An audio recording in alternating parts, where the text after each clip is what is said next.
So welcome everyone to Lisbon. The weather is still good and sun is shining, although it's going to rain in the afternoon. So enjoy the outdoors as you can.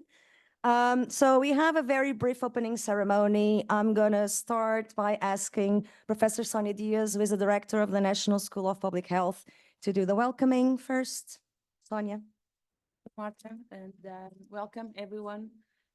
It's a great honor to welcome you at the Behavioral Change Conference 25 here at National School of Public Health, and in fact in Institute of Health in Portugal. So like I was saying, it is a really privilege to have almost 300 delegates and more than 100 online participants from 35 countries, which is a very clear sign regarding the growing impact of behavioral science in shaping health policies, sustainability efforts, and societal well-being. First of all, I would like to highlight a special thank to INSA and its president, Dr. Fernando Almeida. It's a friend, we live each other, and we thank you so much for your support in hosting this event and for our continuing collaboration. I would like also to thank Susan Michie, the director of the Center for Behavioral Change at University College London. This is the first time that the National School of Public Health are co-organizing this conference with your center, so strengthening our international collaboration. Um, and we really thank you for inviting us and challenge us to collaborate with you and to co-organize this event. And in fact, we really believe that behavioral science is a core pillar of public health. And at our school, we are committed in advancing research, training, and implementation in this field. I also extend my sincere appreciation to all the speakers, researchers, and participants. And also, I cannot forgot to say that I would like to have a special award to Marta Marques and Cristina Godinho, professors at our school that made this possible. So thank you so much for all your effort. The theme of this conference, Behavioral Science for Health and Sustainability, could not be more relevant. Scientific knowledge alone is not enough to drive change. And understanding human behavior is a key to designing interventions for promoting healthy lives and more sustainable future. I've been working now a personal point, but I've been working in this area for a long, long time. So it's really a great pleasure to see everywhere and anyone talks about behavioral change and behavioral science, even in some specific points and meetings that I would not even believe that we could talk about that. So I think this conference is really a space for collaboration, innovation, and action. Over the next 2 days, you will explore cutting-edge research, discuss policy applications, share the best practice across academia, industry, and civil society. Also, from digital interventions to policy design, from community engagement to organizational change, the diversity of topics and expertise presents here demonstrating, like I was mentioning, the growing impact of behavioral science across multiple sectors. This here, the conference holds particular significance for us, as we are also going to officially launch the first behavioral science knowledge center in Portugal at our school, the Be Change at our school, like I was mentioning. And this center will also this center also consolidate our knowledge, but our, like I was saying, our compromise to consolidate expertise, scale impact interventions, and support policymakers and researchers in designing evidence-based strategies in Portugal, but we also want that our position can also be leading hub for behavioral science innovation in collaboration with our international partners as Center for Behavioral Change at UCL and particularly, and I will mention Susie Mickey, but of course with all the colleagues from the center. And also, thank you so much for being here. And our colleagues speak Portuguese, so it's another advantage for us. So let's use the opportunity to build connections, exchange knowledge, and drive meaningful change. Thank you so, so much for being here. I wish you a productive and inspiring conference. Enjoy our conference, but also our campus while we have sunny days. Thank you so much.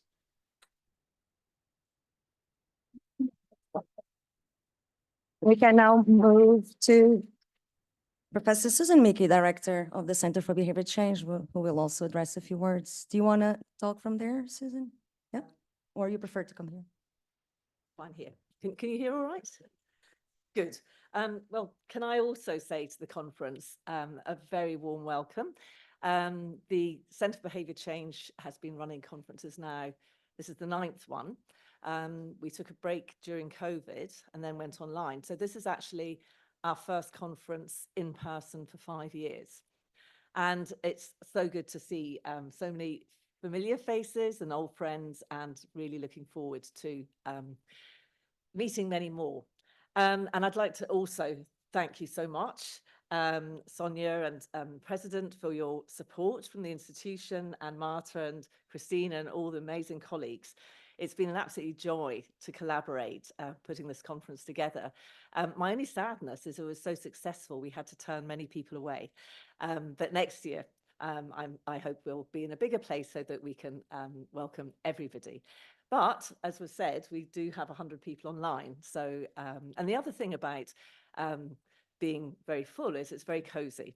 And one of the real hallmarks of this conference has been its friendliness. People can approach other people, and it's, as has been said, so important.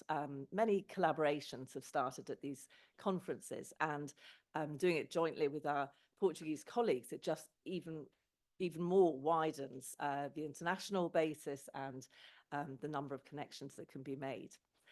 Some of you will have a dot. How many people here put a dot on your lanyard? Okay, so I'd say less than half. Probably you don't know why you've been asked to put a coloured dot on. There are different colours depending on whether you're from academia, the public sector, NGOs, industry, and you can self-select however many colours that represent you. And one of the reasons for doing this is at the reception this evening, and indeed during the 2 days, we really encourage people to go and talk to people who've got different coloured dots. So we get a lot of collaboration over sectors. And I'd say historically, we've had about 50% from academia and 50% from NGOs, public sector, and industry. I think we meet at a really important time. I mean, 11 years ago, when I set up the Centre for Behaviour Change in London, behaviour change was a bit of a fringe issue, a bit niche. But what, unfortunately, in some ways, you know, what the disasters we've been witnessing over the last few years have shown is that human behavior is absolutely key to making problems worse, but also solving problems. And I suppose this was dramatically shown during the crisis stages of the COVID pandemic, where people really, you know, sat up and realized that everything we were asking people to do to stop that virus transmitting from one person to another depended on human behavior. And in order to effectively enable behavior change, we need to understand behavior, and that means understanding the science of behavior. And this is something that often people don't recognize, that there is a science of behavior, because, you know, we know that we can't perform medical operations. Well, most of us here know we can't perform a surgery or build bridges, etc. But everybody behaves and sees other people behave, has their own implicit theories about behavior. Now, if these were all correct, it would be great, but we wouldn't be here today. Sadly, a lot of these implicit theories are wrong, and this is dangerous. You know, just like having ineffective or harmful drugs is dangerous, Same thing in terms of behavioral science. At the Ask the Expert session yesterday, which was a brilliant session with so many people asking really important questions, one question was, how do we communicate the value of behavioral science to people? It's a really good question. And I said, the first thing is behavior. You know, first of all, help people to understand the problems we face in terms of human behavior. You know, that's the first thing. Then the second thing is then explain that there is a science of behavior, like the science of other things. And in very simple terms, explain what the science is. And thirdly, obviously, make it connect with their interests, their goals, their incentives. And you can't get too simple in my view. Always start simple in terms of language, you know, stories, etc., and then build up. I think the opportunities are great at the moment, and I think we'll hear about a lot of the cutting edge developments over these next 2 days. But I just wanted to single out 3 things that I think are really important. One is there's huge developments now in terms of how you measure behavior, because what we're interested in change is in real behavior, not cross-sectional differences between intention. Interesting and important those are.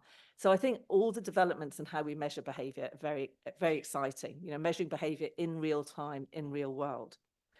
Secondly is how we now can organize our evidence and theories to be a lot more scientific. And we'll hear about some of the frameworks, including ontologies. One person yesterday in the group said, please could you define ontology in 3 words for my mother? I said, fine, no problem. First word, representation. Second word, of. Third word, knowledge. So anyway, if anybody wants to know more, there are a symposia on this in the conference.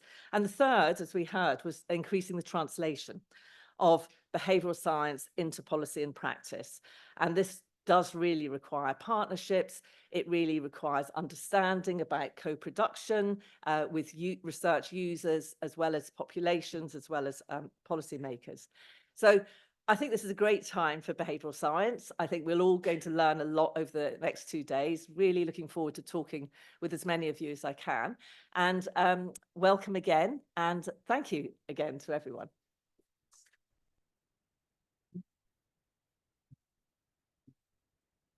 Okay, now Fabi, co-director for the Center for Behavior Change and co-chair of the scientific committee, is just going to address a few words about the scientific program. Thank you, Marta. Good morning, bon dia. It's a pleasure to extend my warm welcome to you all in person and online for this year's conference. We're delighted to have so many of you joining. So as co-chair of the scientific committee, I'm going to give you a very brief overview of the scientific program we have in store for you. Before I do so, I just want to acknowledge and thank our wonderful team of colleagues who formed our scientific committee. As Susan said, we had a record number of submissions to the conference this year, and we couldn't have shaped this program without the help of our colleagues. So a warm thank you from myself and my co-chair, Marta Marques, for our scientific committee. So we do have a very packed program for you, lots to cover. It's an absolute pleasure to have over 200 projects showcased at the conference through a mixture of oral presentations, poster presentations, as well as panel discussions and symposia. And in terms of what this content covers, it very much reflects and speaks to the points raised by Susan and Sonia. So as Susan mentioned, we are all from very different backgrounds and working in different sectors. So the projects showcased, some are from academic research, others are very much applied projects in the real world and industry and NGOs, and they represent a range of different methodologies and approaches to behavior change. And that's a really unique thing about this conference, the intersection of different sectors in behavior change. And we heard a lot about the importance of behavior change to tackling many of the challenges we face globally in society. And that's very much reflected in our program. There are a range of different methodological approaches tackling and showcasing the potential and need for behavior change to address issues related to health, environmental sustainability, and climate change, but also other areas such as organizational change. And indeed, that's also reflected in our 3 wonderful keynotes we have over the next 2 days. It's an honor to have you join us this year. So shortly, Professor Robert West is going to kick off with the initial keynote on achieving behavior change through communications. Tomorrow, we have 2 more keynotes, one from Professor Vera Araújo Soares on systemic approaches and interdependence for health, and then a keynote from Lucy Byrne-Davis and Joe Hart from Manchester on the who and how of embedding behavioral research and practice. And we've already heard about how many wonderful people are here with us today, online and in person. So as much as the conference is about the scientific program, it really is an opportunity to network, engage in knowledge exchange and dialogue with your colleagues. So do take the opportunity to meet new people, exchange ideas over the breaks and sessions as well. But I hope you have a lovely conference and enjoy it. Thank you, Claudia. Okay, now it's my turn for the logistic part. So I just wanted to say that we already started yesterday with pre-conference activities and a networking reception. It was really good to see so many people yesterday here. The sessions went really well. So I know that some of you already connected and already know each other. And now I think we can start to welcome other people that are new to the conference and engage in conversations and in networking.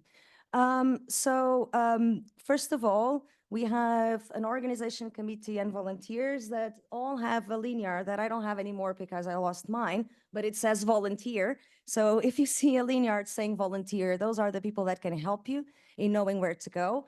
But basically, all the keynote sessions take place in this auditorium and are live streamed to the 2 auditoriums in the other building.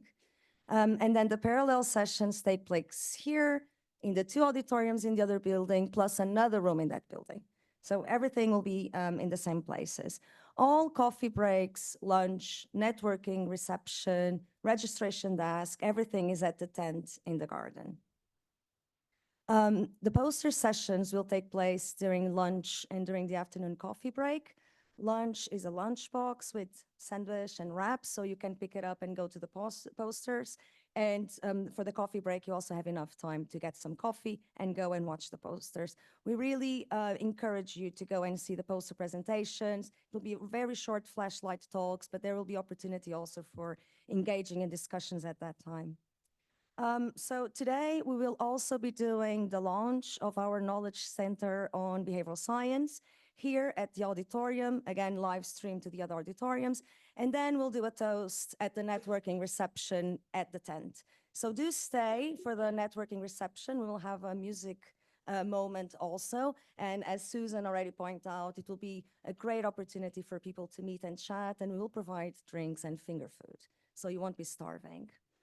I would like to thank all of our sponsors and again, thank Fernando Almeida, Sonia Diaz for hosting the conference, providing the facilities and all the support. We really couldn't do it without the support and all the other sponsors of this conference. Just a reminder, you can share your experience through social media, and we wish you an amazing conference, so enjoy. Yeah.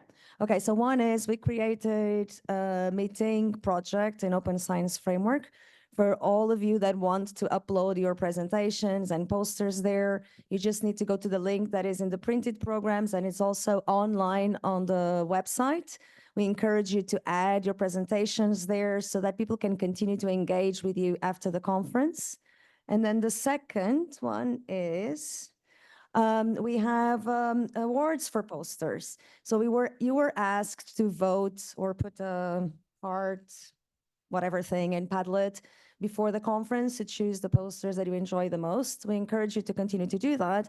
But between today and tomorrow, we'll start to review, as part of the scientific committee, we'll start to review the posters.